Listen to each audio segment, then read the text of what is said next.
All right, ladies and gentlemen, welcome to Speak on the Sports, your front row seat to all the NFL drama, where it hits heavy, hits hard, and nothing matters more than winning, and more winning. For the next hour, I'll be here with my co-host T Know It All. T, what's going on? How you doing? What's going on, brother? I can't call it, man. Happy Thanksgiving to you and everything like that. Same to you, same to you. Hey, so today Terrence and I are going to be breaking down must-see watch matchups and intel, keys to victory, and definitely injuries with regard to Week 12.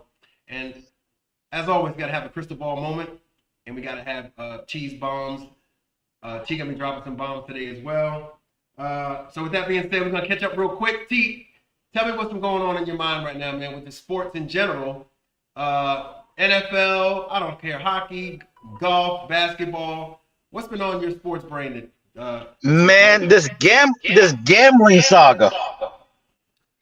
Oh yeah, yeah. NBA, MLB, NFL, college basketball, like Well, is it something that you think is a little rampant, or is it something that's just, hey, it's an anomaly, and the NFL, NBA, Major League Baseball are going to get it fixed? they're never gonna get it fixed. Oh my goodness! And that means they I got. believe this.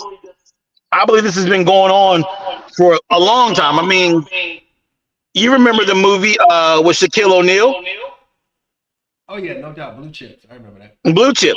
I Great mean, movie. Great movie. yeah, that explained everything. I mean, these college athletes have been getting paid forever. NFL players and these NBA players and all of them have been throwing games forever. Wow.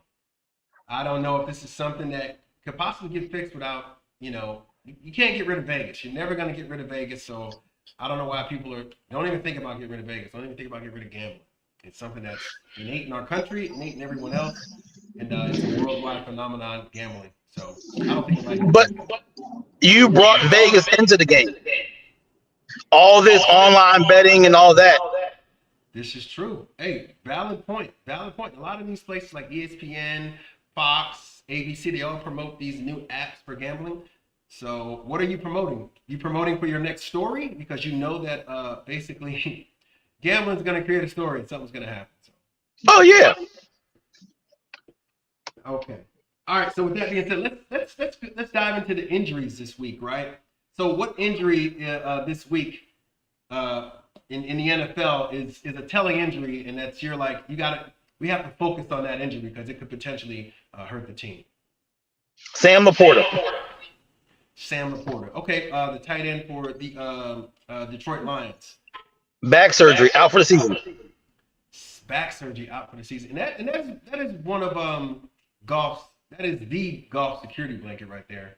If you ask me, with regard to Sam Laporta and how he fits in that offense and the way they operate. You could see they sorely missed him last week when they played. I think it was the Eagles they played, right? So Yes. So, what are your thoughts on all these injuries? I mean, this year alone, we've seen 5 times more injuries than we've ever seen. well, hey, T, you don't really want to know my real answer to this, right? Do you want to know my real answer to this? I do. Okay, so they need to change the CBA, and I know a lot of people are going to take flack. They're going to, probably bust my chops for this, but these players don't practice enough, in my opinion, in pads like they used to back then. If you go back in the, even the early '90s, late 2000s, injuries weren't that prevalent. I mean, because these guys built up that scar tissue on their bodies, and your bodies was able to handle it. Right now, you got guys coming out of college, not practicing in pads for fully, in my opinion, and absorbing those NFL hits. Because let's be real, the NFL is totally different than college when it comes to the physicality. Correct? Yes.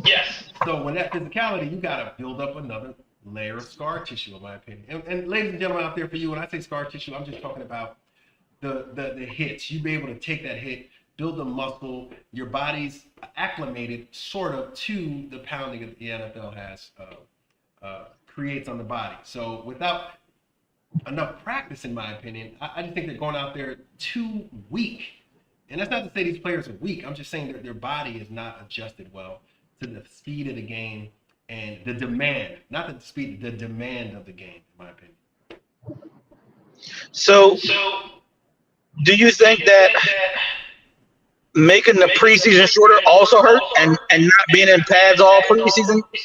Absolutely. Training camp is shorter. They're not taking the hits in training camp. Well, a lot of people are going to say that, and not me. They're going to say that, preseason need to be short because they're not playing anybody. Well, you think Shedeur Sanders could have used a couple preseason games, a little bit more?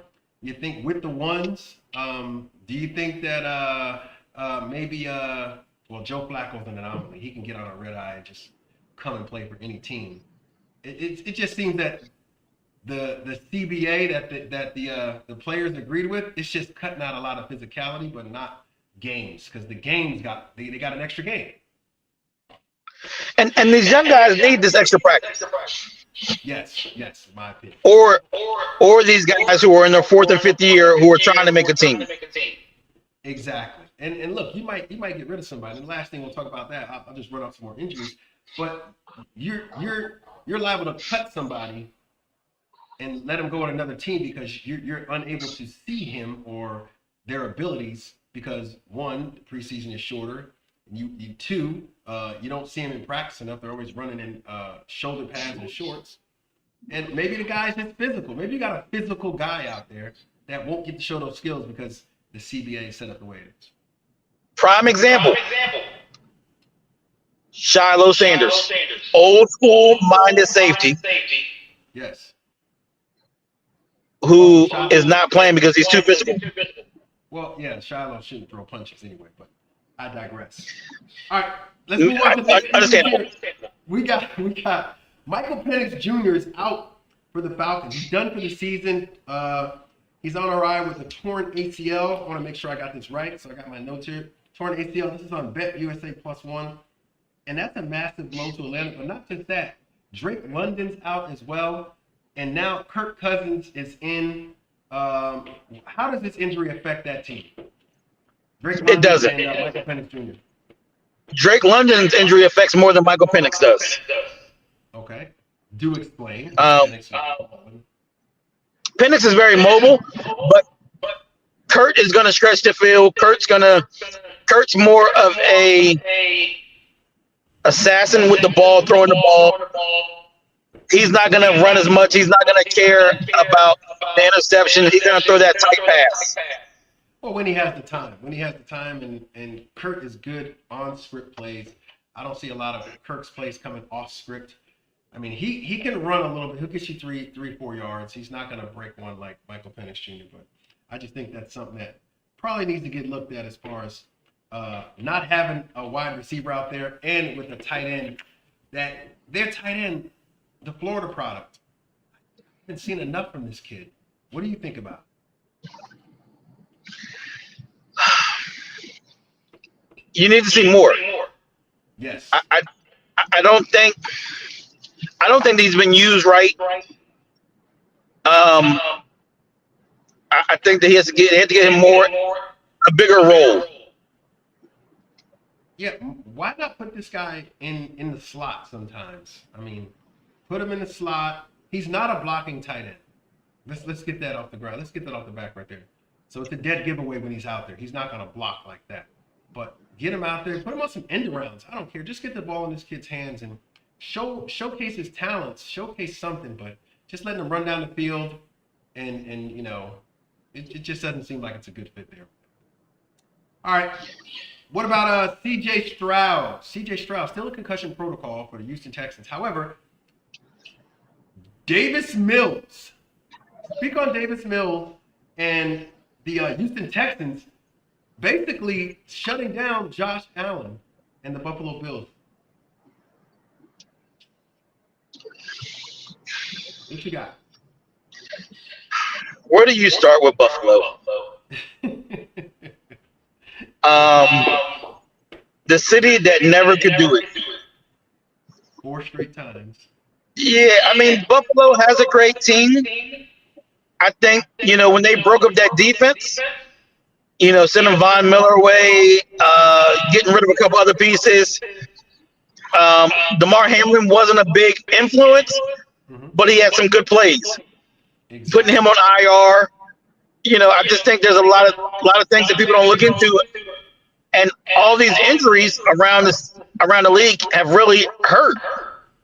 So talk about C.J. Stroud injury. How's that going to affect the Texans? I mean, if you look at it, and it hasn't that much, because Davis Mills is playing the quarterback position, in my opinion, just a little bit less risky than C.J. Stroud, and it's working. Less risk. He's risk adverse, and he's making the plays that need to be made. He's not the main point. He's letting his defense lead the way, and he's created some wins. Well, Mills is a vet. Exactly. He's bounced around a little bit. He's been around, but he understands. And Mills is what, 6'2", 6'3"? 6'3", I believe. And he's so Mills is a 6 foot. He's seeing down the field without having to roll out the pocket. Yeah, that's and like I said, I don't think he's more talented than C.J. Stroud. I just think that he plays more within the offense and doesn't take those deep risks that C.J. Stroud. He doesn't hold the ball long either. No, he does. I think Mills has a very high IQ, though. He has a very high football IQ. Yes, and not that C.J. Stroud doesn't. C.J. Stroud showed us that in his rookie season. So, all right. So moving on to the Buffalo Bills, big losses. Tight end Dalton Kincaid, wide receiver Curtis Samuel, McCole Hardman Jr. all ruled out. Now, they already played, but they were all ruled out in that game. Is Josh Allen under a lot of scrutiny? Does he have to be the guy, or is he just doing it just because of his contract? I mean, you have some weapons out there. You got Keon Coleman, who wasn't in the game due to some in-house issue. Shakir is like the only person he could throw the ball to. What's going on in Buffalo right now with regard to these injuries, especially Dalton Kincaid? So, Buffalo, when were they last an offensive threat? Who's missing? Where are the receivers that they all had? And that's the issue right there. They didn't do a lot of picking up receivers in the offseason. They got a rookie in Keon Coleman, but apparently there's some immaturity issues that he's having on the team, which is, Dawkins has said it, off the offensive lineman. But it just seems like, do you forego the talent and just play him, even though there's some discipline issues? Yes, because you got rid of more. You got rid of more weapons than you brought in. Yep, I believe Gabe Davis. And your defense is lackluster. Yeah, and that's the thing. That defense, to me, a lot of players are out, but still, it's the NFL. Next man up. Guys got to do their job. So, all right, moving on to New York Giants. Jackson Dart is out. Concussion protocol. I mean, to tell you the truth, this should have happened a long time ago. 4 straight concussions for Jackson Dart, the New York Giants. What's the reason? I mean, he practiced this week. He probably could have played, but they're going to keep him out anyway, and Jameis Winston's going to start. Jameis Winston should have started the season. He should have been QB1. Instead of Russell Wilson. Okay. Yes. I definitely get that. But they're going up against the Lions today, and I don't think if anybody was healthy, it was going to matter. I think if Jackson Dart was healthy, they would have probably put up a better fight. But, the team is obviously in disarray. Head coach was fired. GM's still there. Interim head coach. Defensive coordinator's not up to par. Shane Bowen is egregiously wasting talent on that offense. Brian Burns is the only great spot in there. Deonte Banks, cornerback out of, I believe he was a Minnesota Gopher. Oh no, Maryland. Sorry, it's Maryland. He went to Maryland. He's actually from my hometown. He played with my nephew. Well, I hope that your nephew better than him, because that man seems like he's not interested in football, period. But so I'm gonna cut him a break. He just had twins. All right. But he does. What was happening last year though? He has the same problem that they have in Buffalo, immaturity. So is that a leader from a coach, or because the GM just draft, he looks at film. I don't know. Well, no, that's not true. Let me back that up because they do have interviews with them in the combine, and they do have one-on-ones. Are they not doing enough digging to find out? And I'm not talking about the Giants. I'm talking about in the NFL period. Is there not enough comprehensive background information dug up on these players to find out those immaturities, or did they just say, "Hey, we can manage it possibly once you get to our building"? Well, you hope that they grow out of it after year one. That putting them around the vets, Yeah. they start to mature and they start doing it. But you're giving some of these guys who come from nothing $17 million a year, and you're telling me don't be immature. I'm gonna be immature with $17 million in my pocket. So that has to go back to like financial responsibility, and a lot of these kids, if you think about it, don't grow up with financial responsibility. Yeah. So, all right, moving on to the Eagles. Eagles, key injuries right now. Lane Johnson is headed to IR with a Liz Frank injury. According to Reuters, that could shape up their protection scheme. How is him being out, the right tackle, going to affect Philly's offense, which is basically non-existent right now, but their offense with regard to going to the Cowboys, who got stout in the defensive front with the signing of Quentin Williams from the New York Jets?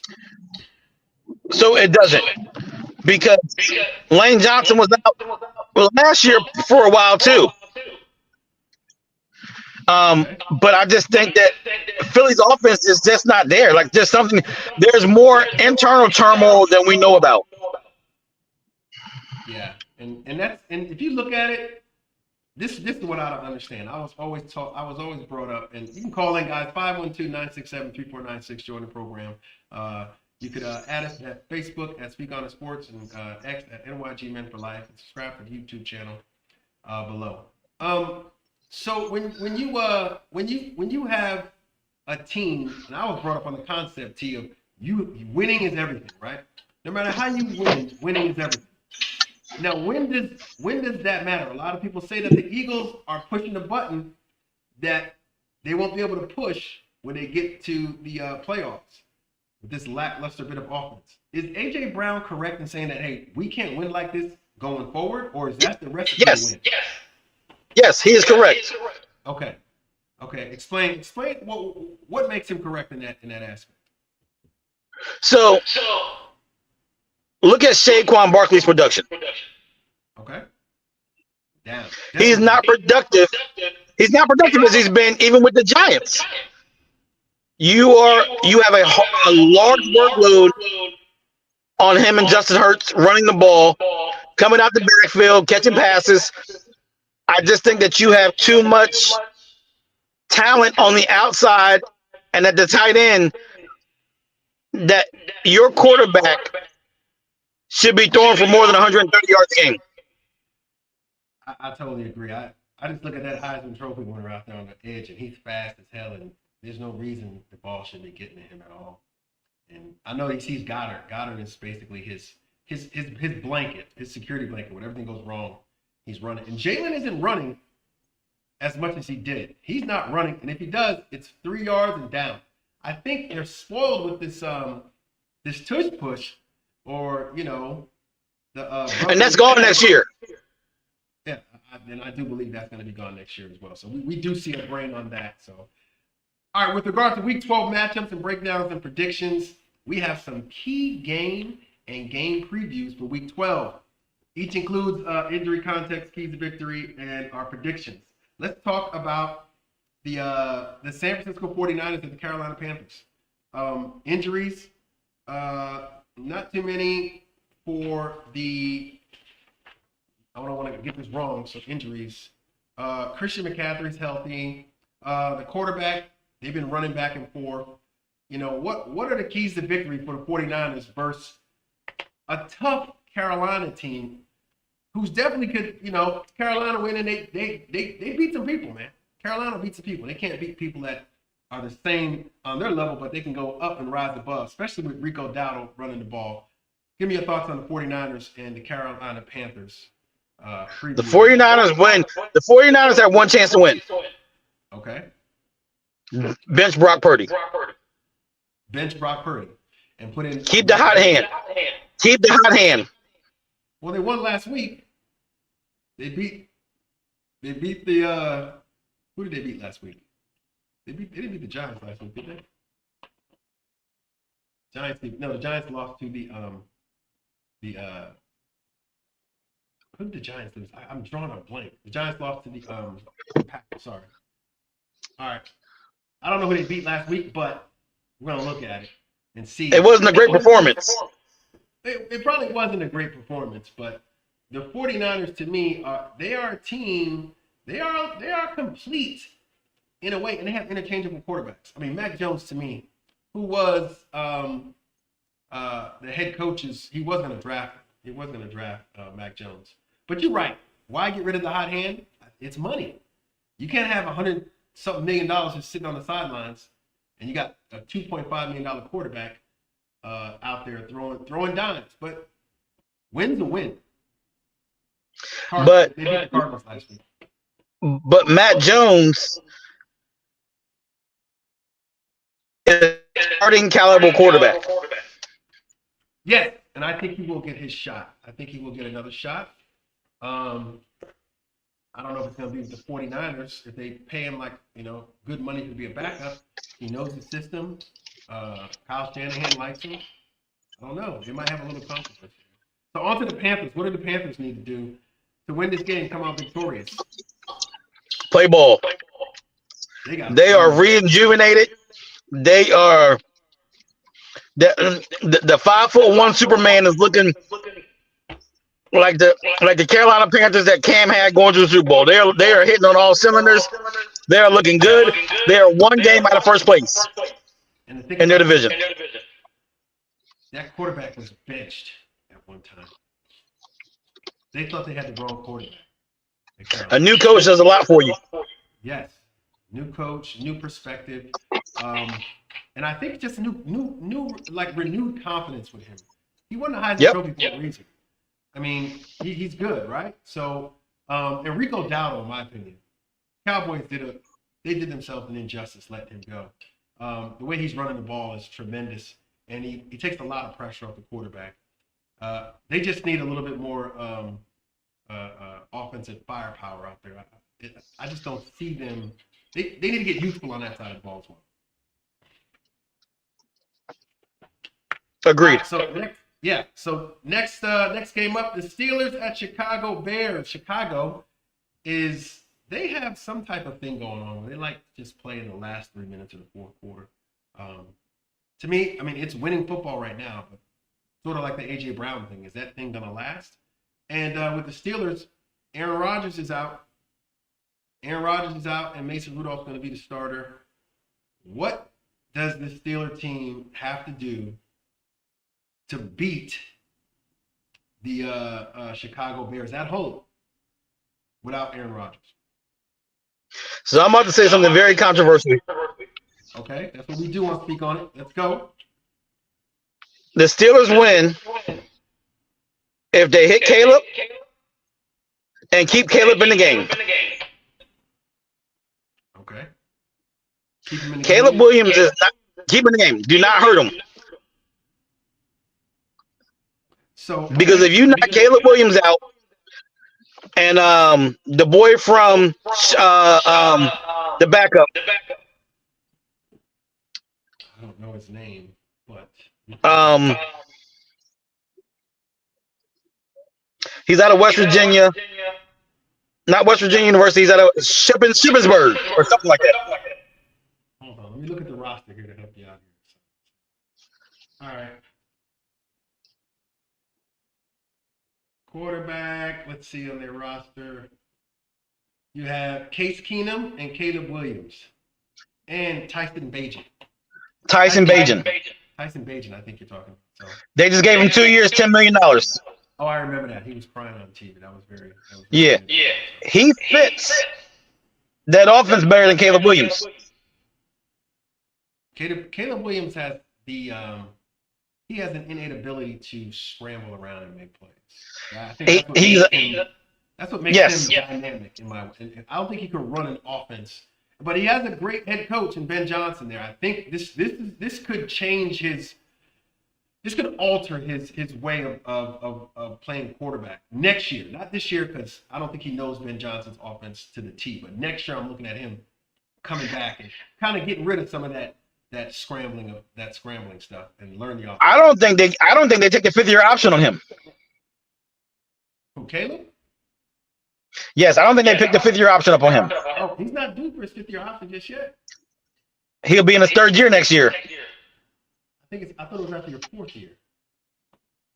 You got to pick up your 5th-year option. He's got 2 years experience. Yeah.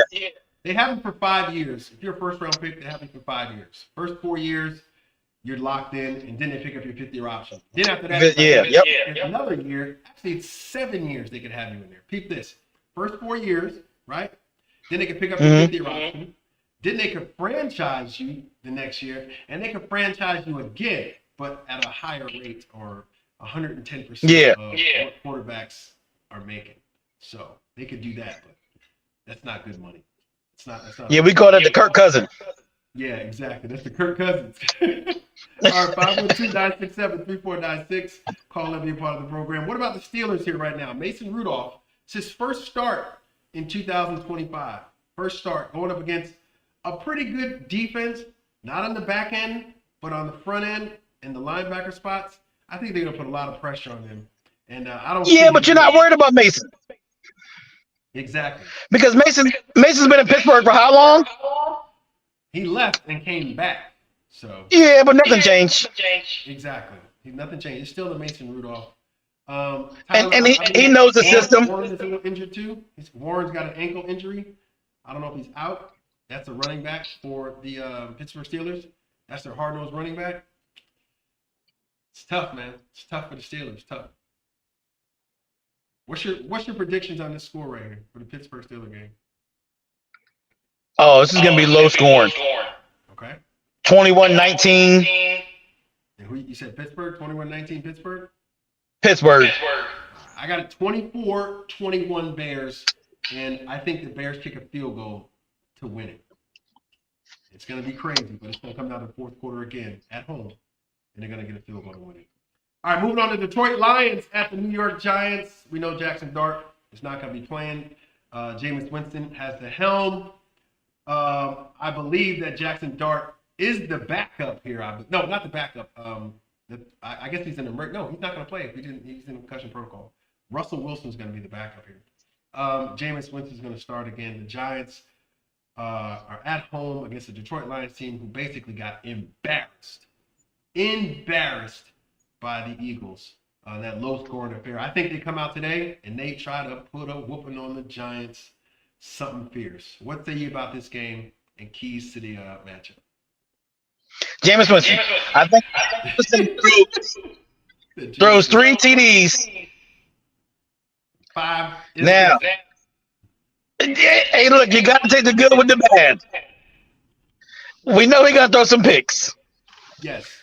But I'm okay with Jameis throwing picks because Jameis throws picks down the field, and it's basically and he's throwing.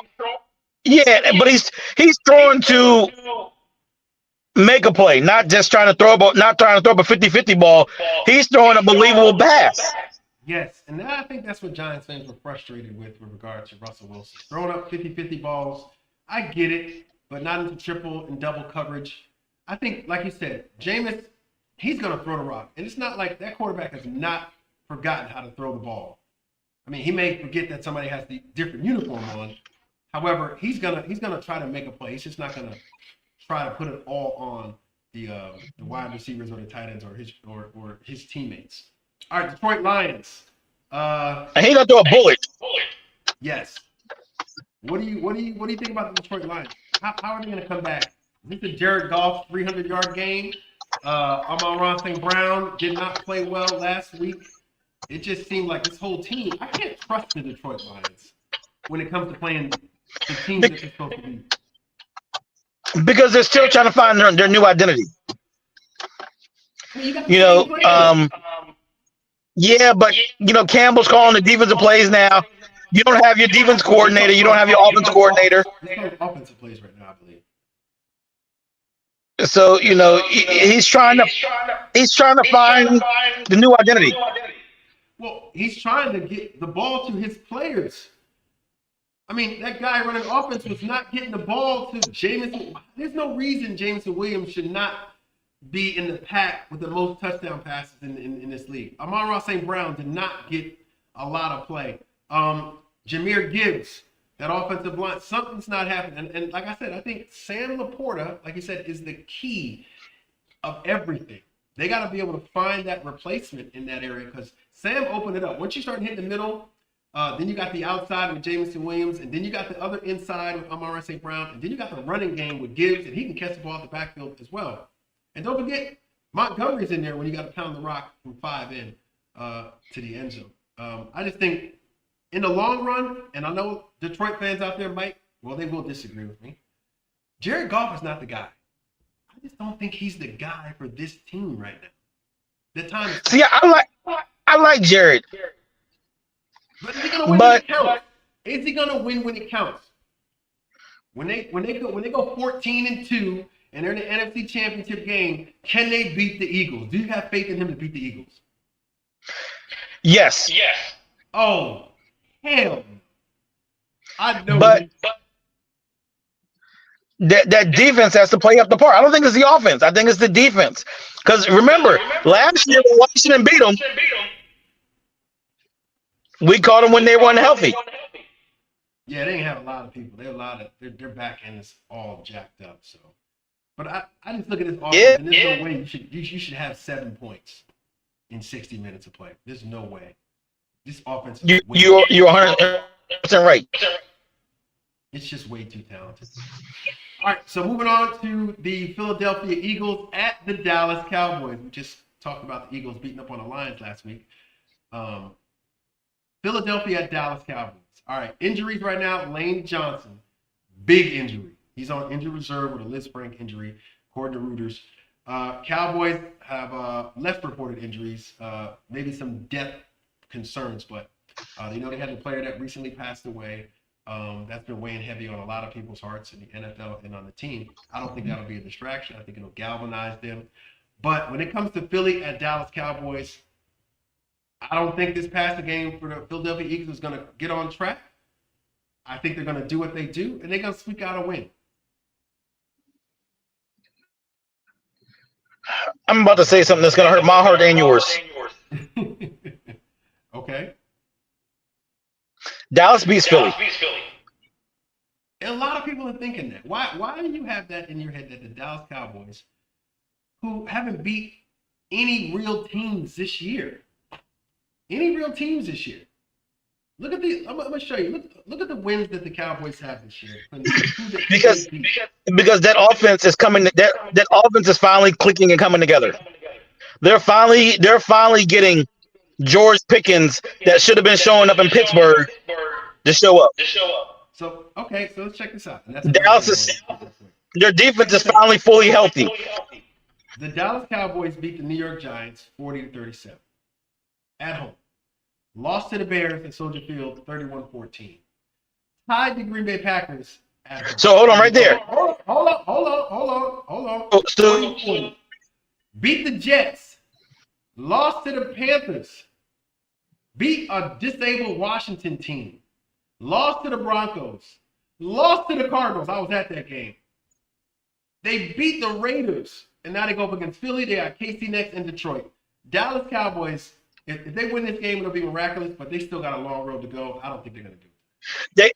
They got both of their corners back. And they got their linebacker back, who's been out since week 4. Okay, so you saying they got the holding guy, what's his name? Diggs back. Yes, so their defense is back. Their defense is back healthy. They got both starting corners back. They got their safety back. They got their linebacker back. Okay. But what about where's the quality wins at? Is it going to start today? If it doesn't start today, yes. When will it start? If it doesn't start today, when will it start? Because you got the Chiefs and you got Detroit. And you know how hard it is for me to say this. I know. I believe Dallas overtakes Philly for the division. Now, hold on. There's a guy out there that he says this all the time. Basically, last 24 years, nobody has won the NFC East.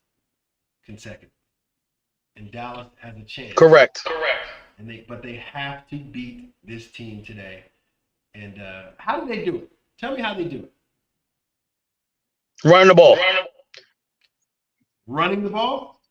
Running the ball. But so but hold on. You open up with running the ball. Even if you don't go nowhere, you pound the ball. I know. Because you gotta keep the team honest. You gotta keep them honest. Keep them honest. Because they don't have George Pickens and CeeDee Lamb and Ferguson.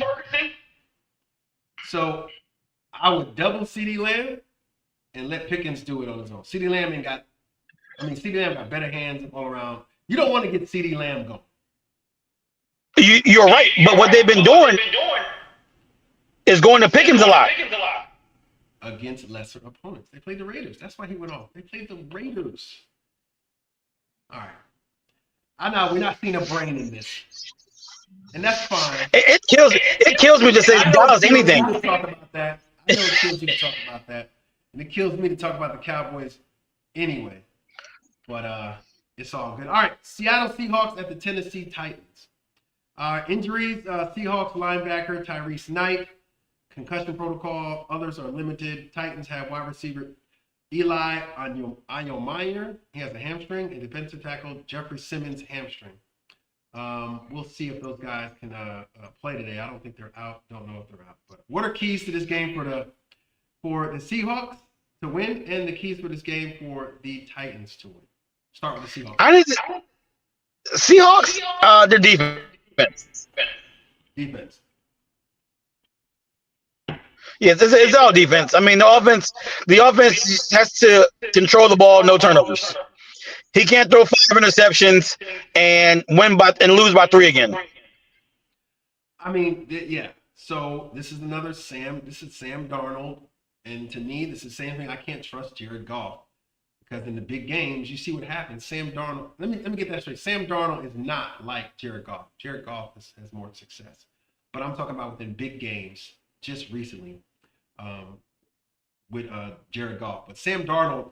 He doesn't have that clutch gene in him to pull that game out. He just folds in those games. And why does he fold when he has a team that has a great defense, you have a great running game, and you have Jackson Smith and Jigba? Come on, man. That dude is going to lead the NFL in receiving and possibly break the single season receiving record. But he can't do it with Sam Darnold playing the way he does in those big games. Basically, what's wrong with Sam Darnold? He's not a QB1. He's not thank you. Okay, thank you. That's what I'm trying to say. He's not a QB1. But can he be a QB1? No. And you know what, Terrence, I tend to not disagree with you there because every time I see this guy, even he's 14-2 with the Minnesota Vikings. They had a great squad. Came up short when it mattered. So, what about he's your Case Keenum? Yeah. What about the Titans? The Titans? Yes. I need QB1 to show why he was the number 1 draft pick. This is crazy. I think the kid's going to be good. I think Cam is going to be good. But it's just you're on a team that's crappy for a reason, and they picked you because they were crappy. You know what I'm saying? You're right. And the expectation is for him to, in my opinion, in his first year, he's not going to pull a C.J. Stroud on that team. He's not going to pull out Jackson Dart type stuff where he galvanizes the team. He's just not going to do that because he doesn't have the things around him. Now Calvin Ridley's out. Who's he throwing the ball to? I just need to see him throw for 200+ yards. Yes. That's a win. That's a win to me. I get it. You want to see him make some progress in the passing. And show that he has commanded his offense. And running offense, I really want to see Cam. I really want to see him have a drive that culminates in points. And it's not because of the defense doing something stupid. giving them those yards. I want to see a methodical drive, and I want to see him go through his first, second reads and make the proper throw. Every throw doesn't need to be fast. I think he needs to do that too. You ever notice that he does not throw with a lot of touch? Yep.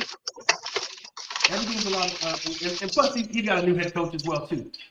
You know, interim head coach, whatever. So it's a mess. Let's just say that it's a mess. All right, so let's go to the Tampa Bay Buccaneers and the Los Angeles Rams. This is going to be a good game. And first, let me start off by saying Baker is the dude. Baker's the dude because he has no Mike Evans, no running game right now. His running back is out. His tight end is out, I believe. He's playing on fumes, but he's playing. What say you about the Tampa Bay Bucks versus the Rams today?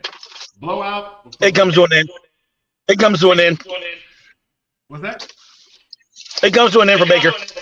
It comes to an end for Baker because that Rams defense ain't no joke. Yep. I think the Rams and Matthew Stafford, thank God he's getting his flowers this year because the man can throw the ball. I mean, he can throw the ball. He plays through pain as he's getting older, and he's just, to me, he's the quintessential quarterback in the NFL. He knows how to read defenses, get the ball down to his specialty people out there, wide receivers, tight ends. He's just awesome. I love that dude.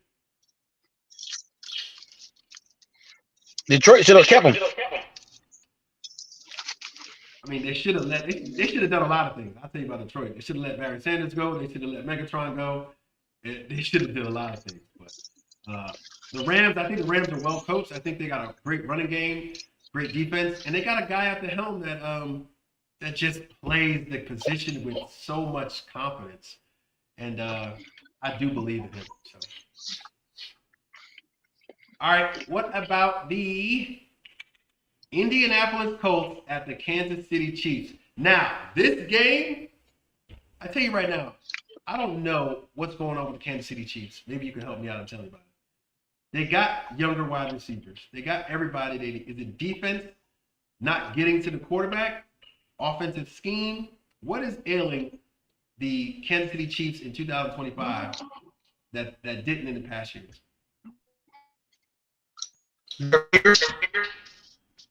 You said kicker? I thought you said kicker. Fingers. Those wings are raining their hands down, and they just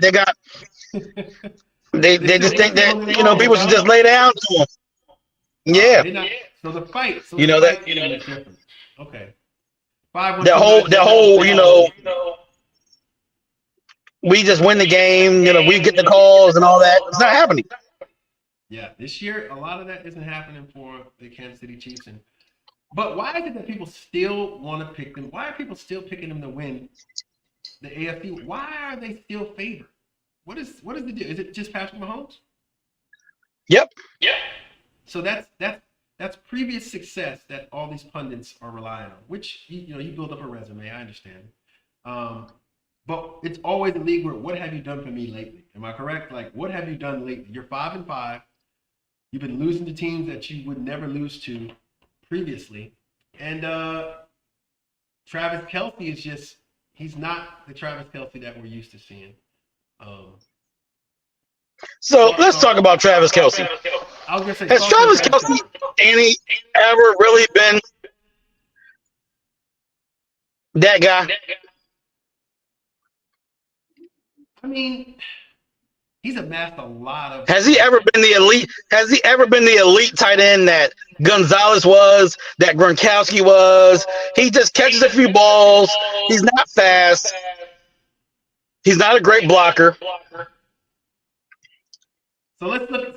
You're right. Something about. I think they just work well. He's a stat guy. He's not a great blocker, in my opinion. You put him out there to catch balls and get first downs. But let's go over their schedule. Okay, first game of the season, they lost 21-27 to the Chargers. They lost 17-20 at Arrowhead to the Philadelphia Eagles. They beat the Giants 22-9 at MetLife Stadium. They beat the Baltimore Ravens 37-20. Lost to the Jacksonville Jaguars 31-28. Beat Detroit. Beat Vegas. Beat Washington, a hampered Washington team. Lost to Buffalo. Lost to Denver. And now they play the Cowboys and then play that hard-nosed Houston defense and so on and so on. Is this team going to make the playoffs? And if they don't make the playoffs, what are the repercussions? I know I asked a lot. I'm sorry about that. Andy Reid leaves. Andy Reid leaves. Now, Steve Spagnuolo. Yes, they make the playoffs. I don't know. So, I don't know if they put Steve Spagnuolo on as head coach. I don't know if he wants to be a head coach right now. Anyway, I mean, he's made his bones. I think Andy's done. Yeah, this is the last year I think Andy Reid will be the head coach. But continuity reasons, I don't know who the offensive coordinator is over there. I know Andy Reid does call plays, but there's somebody behind him as well. I don't know who that guy is. But this is a must-win game for KC. If KC loses this game, KC is done. There's no more Mahomes magic. None of this stuff, in my opinion, is going to matter if they don't beat the Indianapolis Colts. So talk about Indianapolis real quick. Indianapolis Colts. Daniel Jones, Indiana Jones. No more Danny Dimes. He's Indiana Jones now because they say he's found the treasure in Indiana. What is Indiana Jones going to do today going up against that Chiefs defense in KC? 4 TDs, 300 passing, 55 rushing. Okay, the rushing yards, I give him like 25. He'll no INTs. No INTs? No INTs. Okay, so you just got them. What's the ending score? What's your ending score with regard to the Chiefs and the Colts game? 31-24. 31-24. Indy.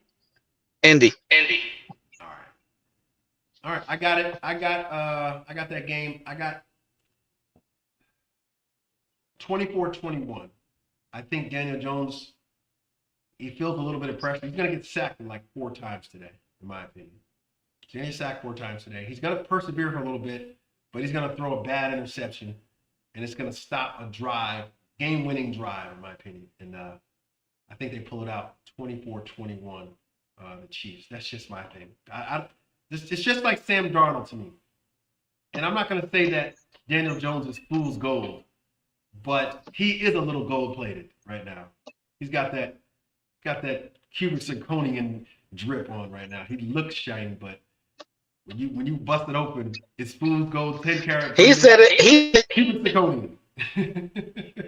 He said y'all didn't love him in New York, and this is who he really was.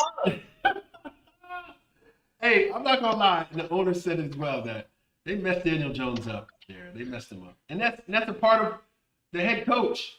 And I said this before. I know we're talking about this game, but let me talk about the Giants real quick. Daboll. You look at Daboll's history, right? Who did he have? He had Josh Allen. He was the quarterback's coach for, right? And he ran Josh Allen. Right? Josh Allen got some injuries, but he ran Josh Allen. Then he tried to come and do the same thing to Daniel Jones in New York. It worked year 1, couldn't do it year 2. Teams got onto it, and he got hurt, messed up his neck. This year, 2025, got a brand new quarterback in Jackson Dart, running the dog mess out of him, right? Running him. 4 straight concussions. 4 concussions for this kid. And we don't know what his mindset is right now, but that's a Daboll thing, and it's a history that he's had.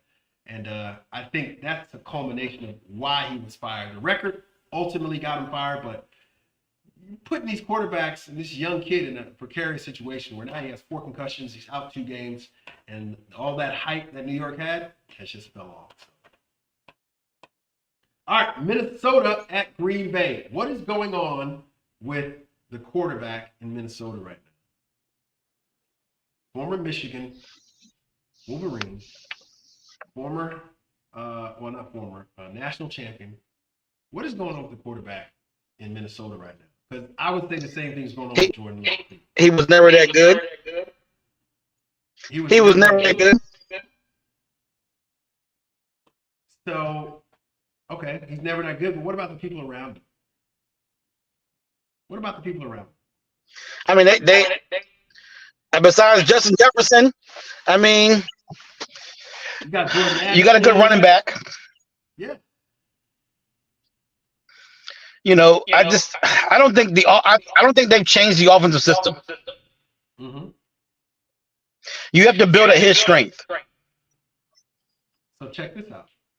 So if they're not built to his strengths, maybe they let the people go that have the strength that J.J. McCarthy doesn't have. But since he's a first-round pick, he got to play it. You let Sam Darnold go. I can understand that. But you let Daniel Jones go, too. Daniel Jones could have been running that offense, too. But nope, you went with J.J. McCarthy. You didn't want to have to pay Daniel Jones. You didn't have to pay Daniel Jones. He could have took. I mean, you'd have had to pay him.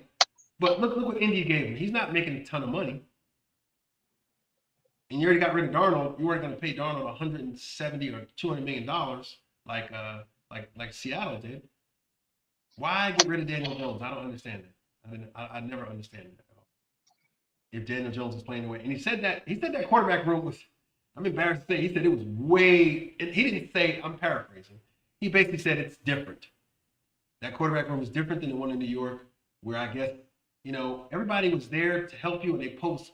There's a lot of quizzes going on between the quarterbacks, knowing the schemes, knowing what to do. It just felt different, he said, there. And I think that's what hurt New York. That quarterback room was, we don't know what's going on in there, But what about... Well, Go ahead. I'm sorry, go ahead. There wasn't a vet in that quarterback room in New York. Yes. But also the coach. The coach used to be a quarterback, too. And I think he knows nuances of the position that Brian Daboll Mike Kafka was a quarterback too. I don't understand that. So maybe Daboll held him back. I don't know. But he's doing great in Indiana. We'll see what's going to happen with him. But Jordan Love, Green Bay. What is going on with this squad here? Jordan Love. And Something's off. Yes, the quarterback. Quarterback is I don't even think it's a quarterback. Okay. I think they tried to dummy this. I think they tried to dummy it down when he got hurt. Yeah. But I think they're relying too much on Michael Parsons. So check this out. Look the way they started out. 27-13 win at Lambeau Field versus Detroit Lions. They beat the Commanders at Lambeau Field. Week 3, they lost to the Cleveland Browns. Week 4, you tied the Dallas Cowboys. Week 5 by week 6, you beat the Cincinnati Bengals. There's a theme coming up here right now. After the game they lost to Cleveland, they just have been going downhill, and they're not beating teams. They beat the Giants. They beat the Cardinals. They beat Pittsburgh. They lost to Carolina. They lost to Philly. What is going on with this team? Is Jordan Love the quarterback for this team for the future, or is this just something that they're going to have to figure out? Because he waited 4 years. He's been there 4 years. I think Jordan. He waited.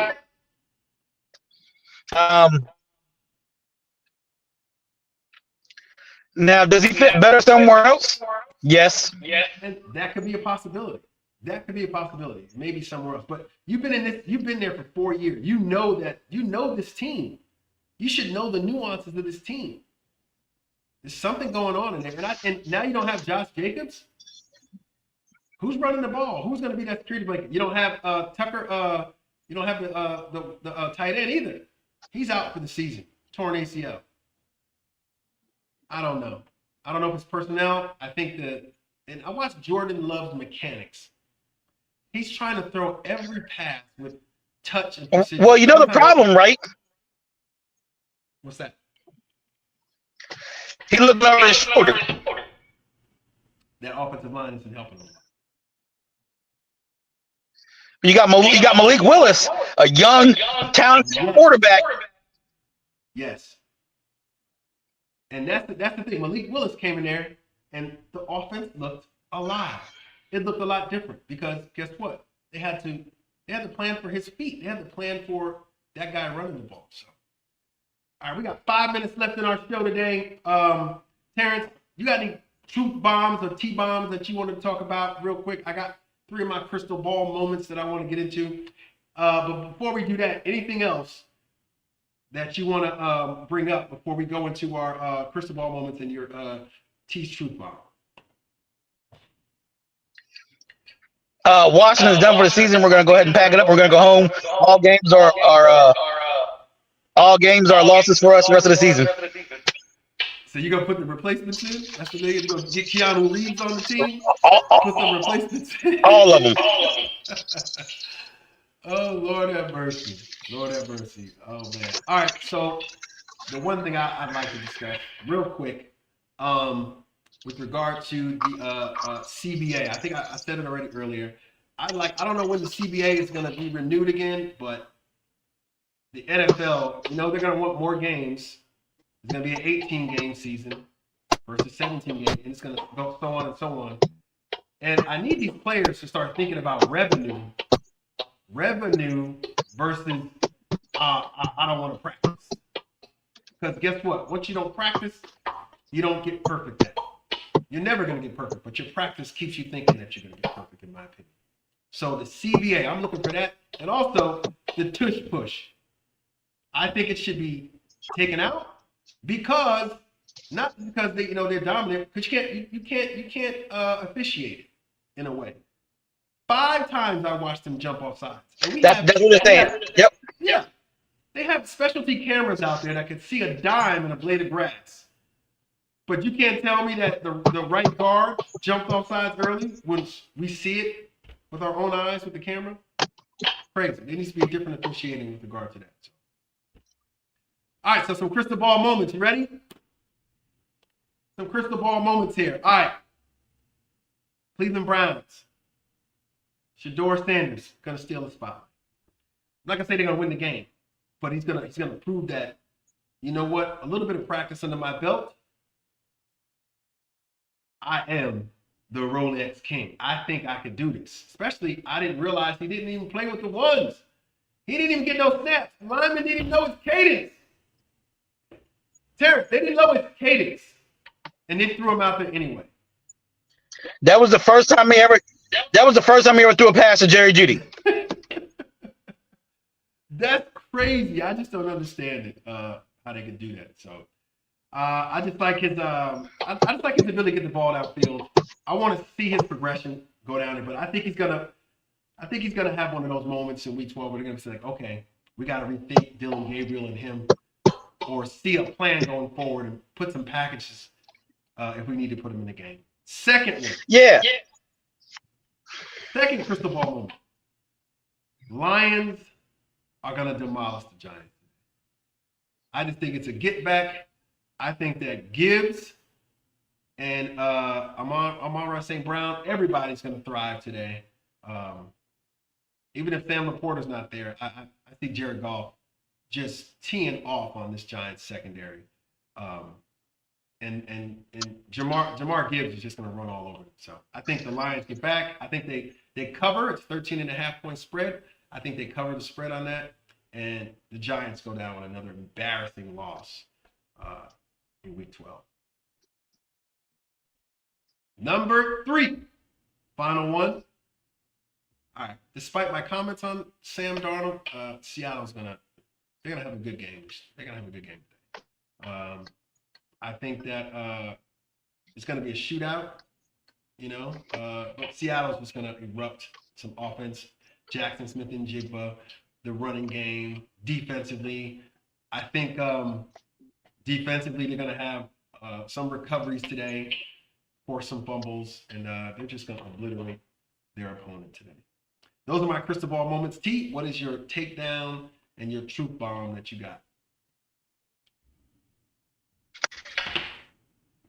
Anyway.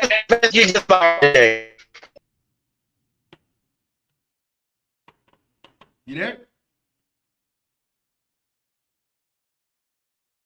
All right, so that's T's truth bomb.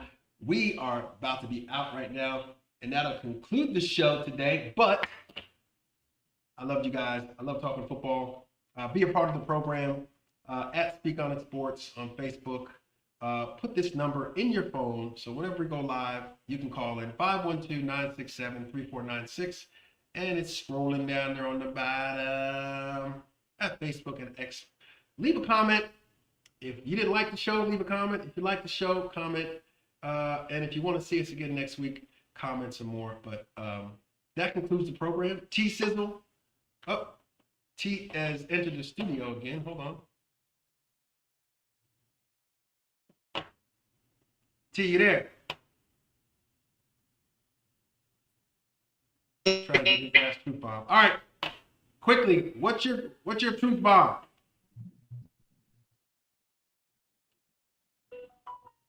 What's your truth bomb? Can you hear me? Yep. Okay. Kevin Stefanski is fired today. Say that again. Kevin Stefanski gets fired today. Kevin Stefanski gets fired. Yo, is that something you want to happen, or is that just something? It's a truth bomb that should happen. That's what's gonna happen. Shador is going.